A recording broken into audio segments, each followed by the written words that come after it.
Et est-ce qu'en France, on parle bien anglais? Aïe, aïe, aïe, là je pique des sujets, tu vois. Genre, Je dis oui. Alors, devant la caméra, c'est oui. Mais imaginons qu'il n'y a pas la caméra. Qu'est-ce que tu dirais dans ces cas-là? Non. Yo tout le monde, aujourd'hui on se retrouve pour un nouvel épisode de Parle-moi d'eux. Et cette fois-ci, on est avec Elsa qui va nous parler du fait d'être anglais quand on voyage. Salut Elsa. Salut Laurent. Du coup, moi je suis Elsa, j'ai 29 ans, je suis anglaise et ça fait 6 ans et demi que je vis en France. Tu as toujours voyagé durant ta vie? Oui, en fait, depuis que je suis petite, j'ai eu de la chance avec mes parents de partir tous les ans à un pays différent. Moi, ce que je me souviens, c'est quand j'avais 4 ans. Ouais, ton premier voyage, c'est bien ça? Ouais, 4 ans et je suis partie à Dominican Republic avec mes parents. Et bon, c'est là que j'ai commencé à kiffer voyager. À 4 ans déjà, elle était là genre... Je pense même avant, on a fait des voyages, mais après, je m'en souviens pas. Hein, mais celui-là, il t'a quand même un peu marqué. Ouais. Déjà, 4 ans, c'est bien. Là, mais moi, à cet âge-là, c'est pas forcément évident. Et c'est quoi un peu ton palmarès de voyage, si on peut dire ça?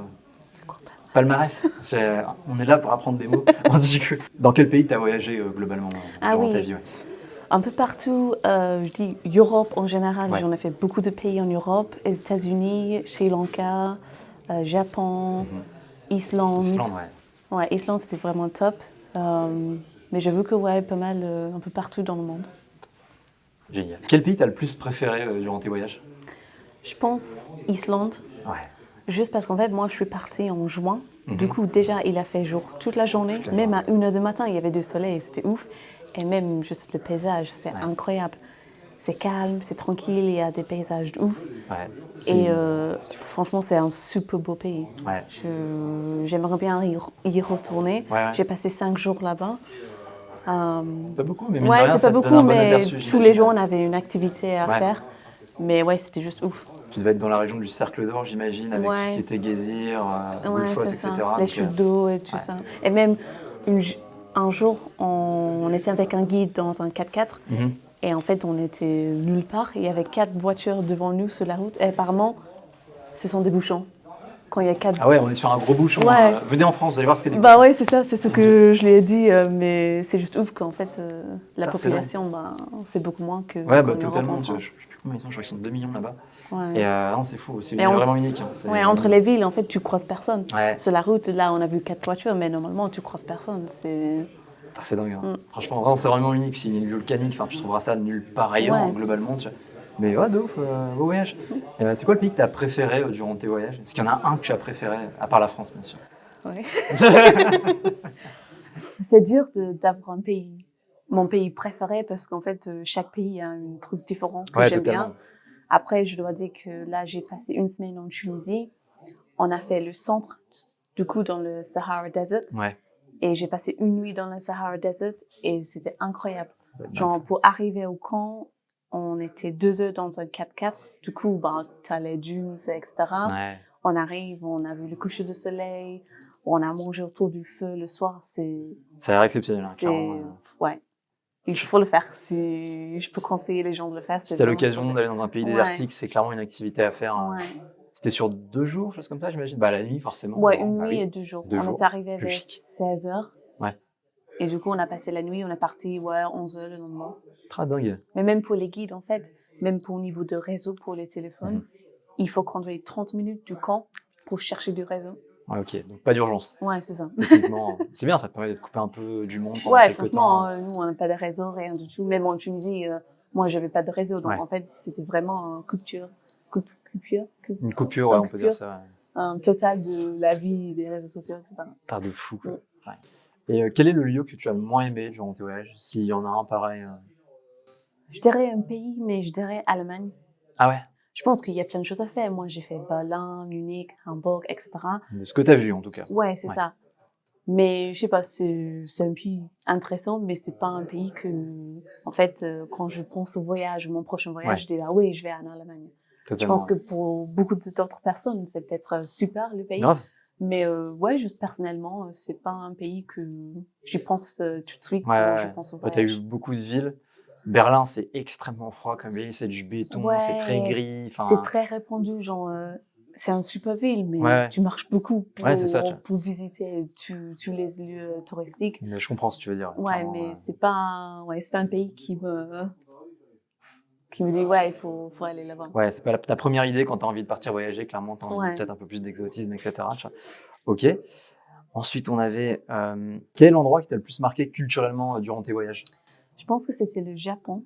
Japon, ouais. Surtout parce que en tant qu'Anglaise, on a l'habitude de penser que tout le monde parle anglais, plus ou moins. Non. Et en fait, pas du tout. Quand je suis arrivée là-bas, en fait, même pour chercher quelqu'un pour nous aider à trouver les... S'orienter, etc. dans la ville. Ouais.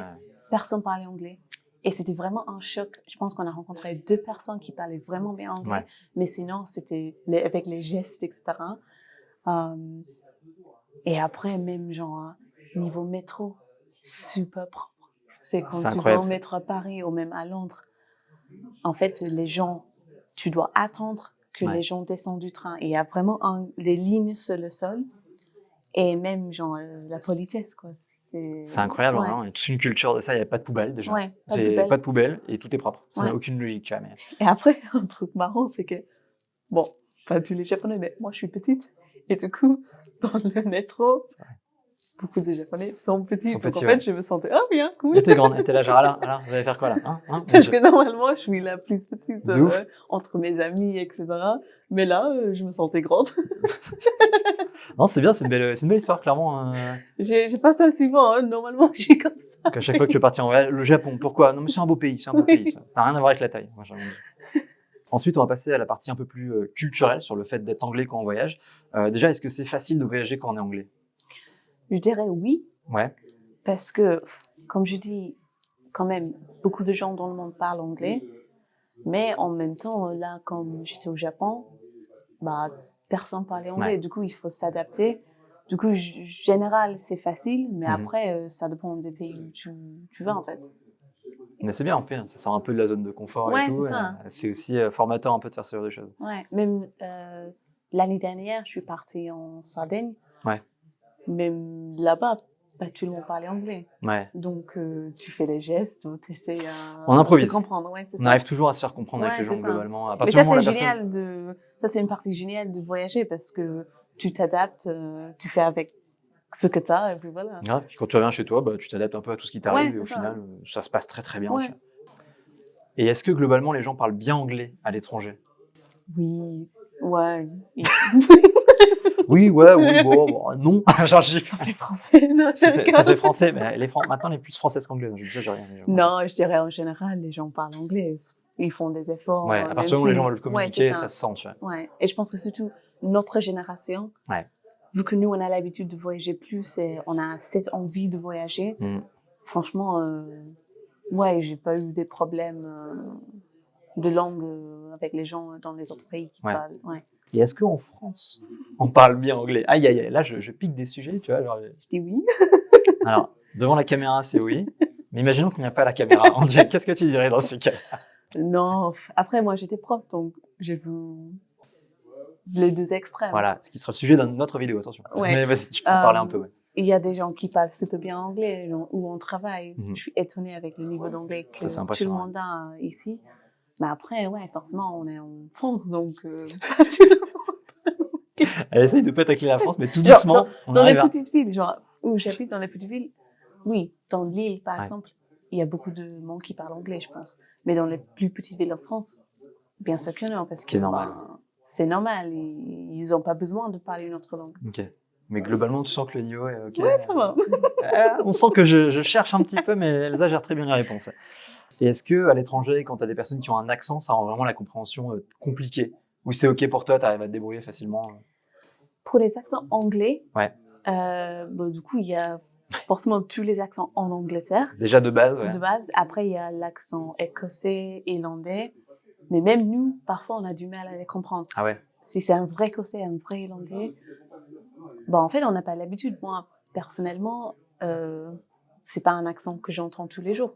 Donc, quand je l'entends, quand je rencontre quelqu'un de là-bas, forcément, ça prend un peu de temps pour comprendre. Donc, même pour les étrangers, ça doit être difficile aussi. Mais après, mais même, moi, je suis anglaise, je vis en France. Mais pour moi, je sais qu'il y a un accent dans le sud de la France. Mais en vrai, je vois pas la différence entre les accents de Strasbourg, de Nantes. C'est vraiment juste le nord et le sud. Ce qu'on se disait, c'est moins marqué que ce que tu peux avoir en Angleterre avec les accents qui sont complètement tranchés et tout. Enfin, Ouais. Ah, de ouf. Et est-ce que, alors je rebondis un peu sur cette question aussi, est-ce que l'accent français quand on parle anglais, il est simple à comprendre pour un anglais?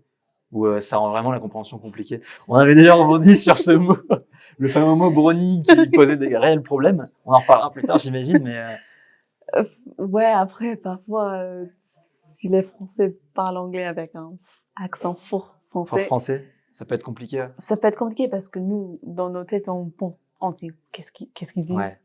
Mais en fait, c'est juste un mot simple, mais c'est juste la prononciation. Nous, on n'a pas l'habitude de l'entendre. Du coup, parfois, bah, même moi, je pense qu'on a eu, Ouais. qu'est-ce qu'il dit? Qu'est-ce qu'il dit? Et après, c'est, ah, tu veux dire ça? Ah, de ouf, quand même. C'est incroyable ces trucs-là, tu vois. Mais ouais, brownie. Et qu'est-ce que les gens pensent des Anglais en voyage en général? Ils vous accueillent plutôt bien? Ou t'as des pays où c'est un peu plus Non, ils nous réticent? adorent. Je comprends pas du tout pourquoi. Vraiment, nous, on a les Anglais, bon, bah, c'est pas foufou. Non, je pense que tant que tu respectes la culture où tu Ouais, es tout le temps et comme le ça. pays, les gens, bon, je vois pas de problème. Je pense que même si t'es français, t'es espagnol, tant que tu respectes où tu es, ben, Ouais, les gens t'accueillent ouais, les c'est bras ça. ouverts, quoi. Ouais. T'as jamais eu de soucis, justement, avec ta nationalité anglaise? J'ai eu un souci quand j'ai habité à côté de Nantes, Mhm. il y a des années maintenant. En fait, on était 3 filles, bah, moi anglaise, une américaine, une belge, et on cherchait un appart à Ok. louer pendant 1 an. Et en fait, on a trouvé un appart, on a appelé la proprio, et elle a dit clairement, je loue pas aux étrangères. Même si on avait tous un contrat de travail, Bah ouais. on était là pendant 1 an, donc c'est quand même Voilà, un long vous êtes là, période. après vous partez. Ok, Ouais, c'est d'accord, mais pas ça va se 2 faire, tu vois, mois, genre. 3 mois, c'est 1 an. Et ouais, elle a dit ça. J'étais choquée parce que j'ai jamais eu ça. Ouais, En première tant expérience. qu'anglaise, même en européenne, dans 35. Putain, c'est fou. Ouais. C'est dingue. En plus, il y avait une Belge, quoi. Franchement, Ouais. j'ai que genre, tu m'aurais dit, ouais, voilà, que des pays loin de l'Europe, ok, admettons, Ouais. mais là, une Belge, quoi, c'est quasiment Ouais. c'est presque une Française. J'ai que là. Et avant-dernière question, c'est quoi tes prochains voyages? Alors, cet été, je pars à Sicile. Je fais un tour Classe. de l'île. Et Ouais. juste après, je passe 9 jours là-bas. Je pars à Malte pour 6 jours après. Trop Donc, stylé, ouais. ouais. C'était déjà là, mal, je crois, non? Ouais, je suis déjà allée à Malte. C'est pour le mariage, ouais. Ouais, pour le mariage de ma sœur, mais là, c'est avec mon copain et il a jamais été, donc moi, Trop ça cool. me dérange pas d'y retourner. Ouais. Parce que j'aime bien. Vous y allez vers quelle période, là? En août. Ça fait 35. Ouais, il fera un petit peu de soleil. Tu vois, genre, Ouais. bon Mais courage. l'année dernière, on a fait Chamonix, Mont Blanc. Ouais. Du coup, il a fait plus frais, il a Oui, fait plus d'accord, froid, ok. on a fait des randos. Du coup, cet été, on s'est dit, bon, on va vers le soleil. On va mourir de chaud. Oui. Voilà, j'en ai mouru de froid là, il y a quelques temps, ok, très bien. Ouais. Et dernière question, qu'est-ce que le voyage t'a appris? Surtout d'avoir un esprit ouvert. Un esprit ouvert. Parce que tu rencontres de nouvelles personnes, de nouvelles cultures, oui, c'est toutes les nouveautés en fait. Ouf. Et c'est juste avoir un esprit ouvert parce que, ouais, je sais pas en tout cas parce que. Non, mais c'est bien l'esprit ouvert, ouais, parce que tu t'adaptes à une culture, c'est pas forcément aux gens de s'adapter à toi, mais à toi Oui, de c'est t'adapter à ça. eux. Et après, quand tu reviens chez toi, bah, c'est hyper bien de te rendre compte que tu as cette ouverture d'esprit qui te permet d'être bah, pas choqué quand tu vois des trucs dans la rue qui choquent d'autres Oui. personnes ou d'accepter des choses, de même de ton côté faire des efforts pour que les choses soient plus faciles pour d'autres personnes, Ouais. etc. Tu vois, enfin, Parce que même par exemple, si jamais ils viennent dans ton pays, bah, il faut qu'ils s'adaptent aussi. ouais. Du coup, c'est un échange en fait culturel. Totalement. Puis tu as conscience aussi de l'effort qu'eux, ils doivent faire aussi quand ils viennent et Ouais. que toi, tu as déjà fait quand tu voyages dans leur pays. Tu vois. Ouais. C'est incroyable. Mais ouais, l'ouverture d'esprit, c'est hyper important et c'est un des trucs tout le monde n'a pas et devrait avoir. Et c'est pour ça qu'il faut Ouais. voyager un maximum, Ouais, c'est découvrir ça. le monde, voir Ouais. un peu hors de son pays, que les choses sont différentes, peut-être plus difficiles, peut-être Ouais. mieux, peut-être un peu moins mieux. Et puis quand tu reviens, tu te rends compte qu'il y a des trucs qui étaient quand même chouettes. Tu vois. Donc, Ouais. mais La ouf. qualité de la vie, ça change de pays. Ah ouais, ça, quand on est européen, on s'en rend pas compte. Ouais, c'est ça. Parce que dans notre tête, c'est acquis, Mm. mais c'est pas du tout acquis dans le reste du monde. C'est un Ouais, truc de carrément. fou. Tu vois. Bah, merci beaucoup d'avoir Merci répondu à à ces toi. questions. Ça m'a fait hyper plaisir. Et surtout, n'oubliez pas de vous abonner, de liker, de commenter si vous avez éventuellement des questions, de cliquer sur la petite cloche. Il y aura d'autres vidéos qui vont arriver, des anecdotes et encore d'autres thématiques. Toujours avec Elsa, on va écumer un petit peu diverses choses comme par exemple le fait d'être professeur d'être professeur anglais en France, donc d'enseigner l'anglais en France, ou aussi de vivre en France, qu'on est anglais, les petites différences qui peuvent un peu surprendre, on va dire. Et surtout, n'oubliez pas To to subscribe. subscribe. Faut savoir que c'est la deuxième fois qu'on enregistre cette vidéo et c'est pas facile. Parfait. Bon, allez, hop.